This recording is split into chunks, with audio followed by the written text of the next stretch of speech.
There is a man I know who walks into rooms and breaks a social law most of us have been trained to obey since childhood. He enters.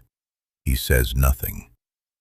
He does not scan for faces he recognizes. He does not rush to fill the silence with his name, his job, his reason for being there. He simply arrives.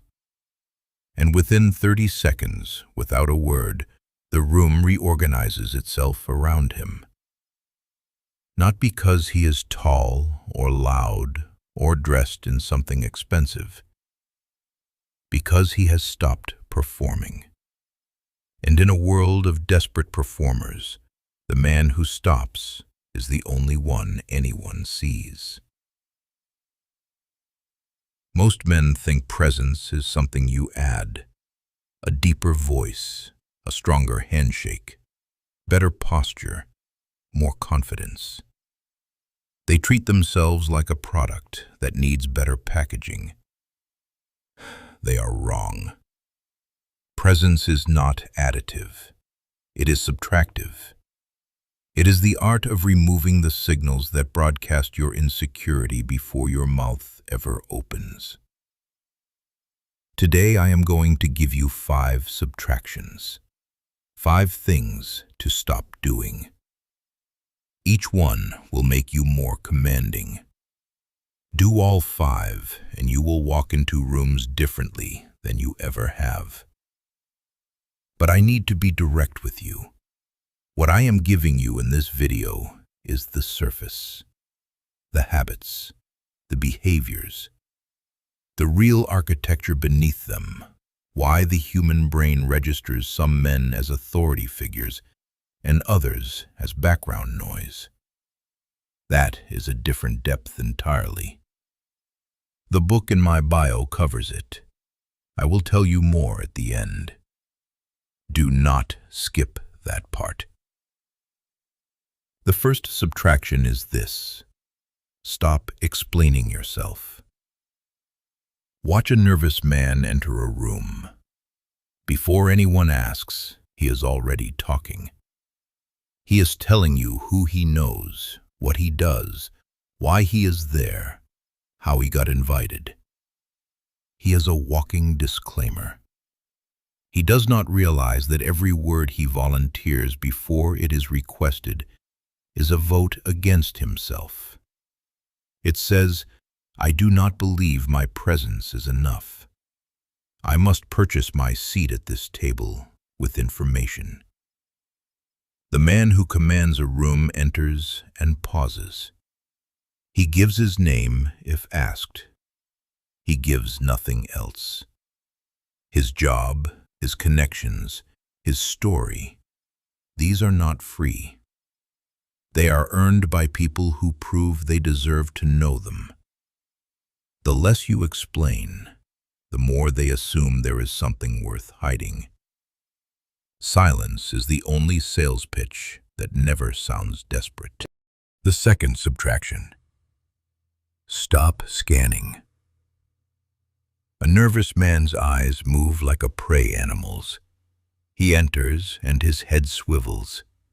He is looking for safety, for familiarity, for an exit.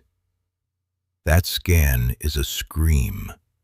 It tells everyone, "I am not at home here. I am looking for cover."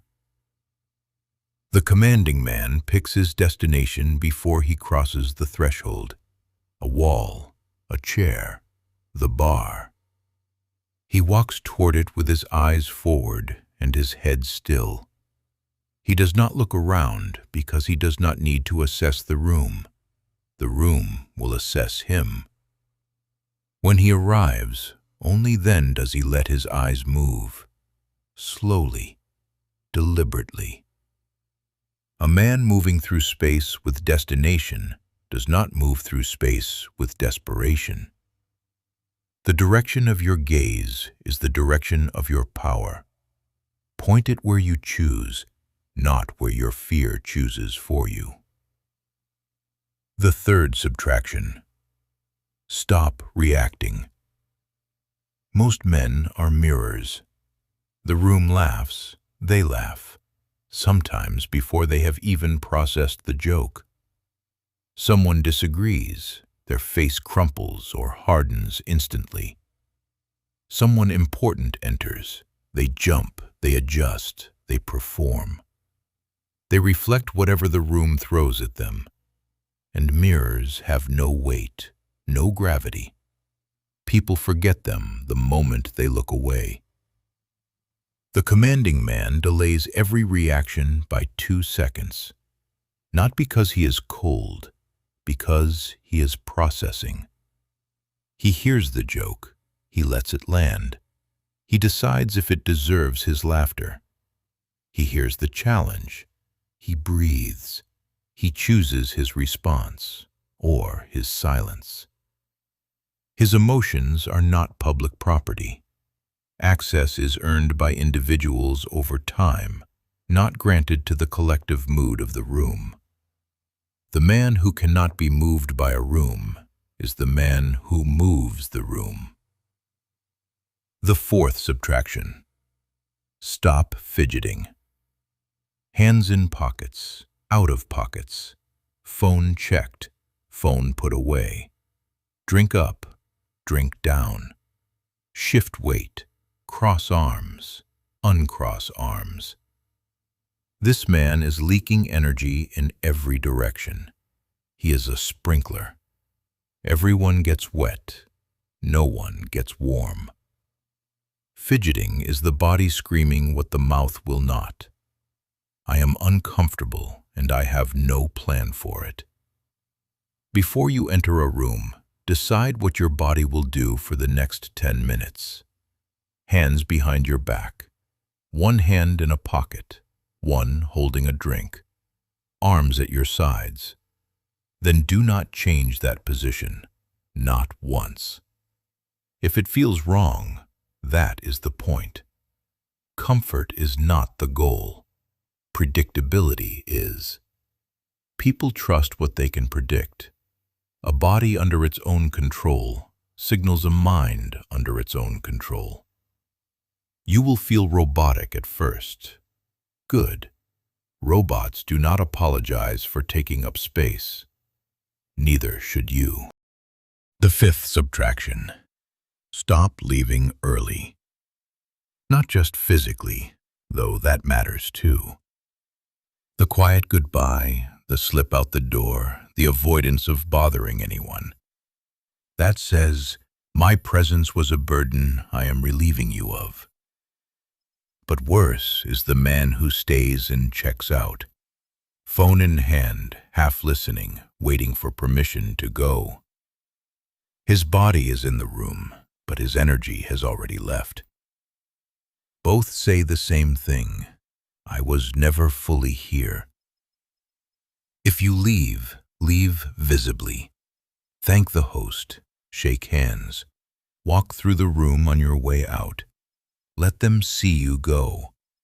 Your exit is the last thing they remember. Make it a statement, not a disappearance. If you stay, stay completely. Phone away, eyes up, present. The man who leaves like a thief thinks he stole something by being there. The man who leaves like a king knows he gave something. None of this requires money. None of it requires height or looks or connections or any advantage you were not born with. It requires one thing only, the decision that your presence is valuable before anyone in the room confirms it. You do not wait for permission to be powerful. You bring the power. The room adjusts, or it does not. Either way, you are unchanged. Start with one subtraction, master it, add the next. In 6 months, you will enter rooms differently. In a year, rooms will feel different when you enter them. Now here is what I promised you. What I just gave you are the habits, the moves, the external behaviors. They will work. But if you want to know why they work, the actual psychology of perceived dominance, the studies on nonverbal authority, the specific drills to rewire your nervous system so these behaviors become automatic rather than performed, that is in the book in my bio. It covers the foundation. Read the chapter on spatial dominance. Do the 7-day drill. Then come back and watch this video again. You will hear it differently. The link is in my bio and pinned in the top comment. If you are serious about this, not just curious, get it. That is all. See you in the next one.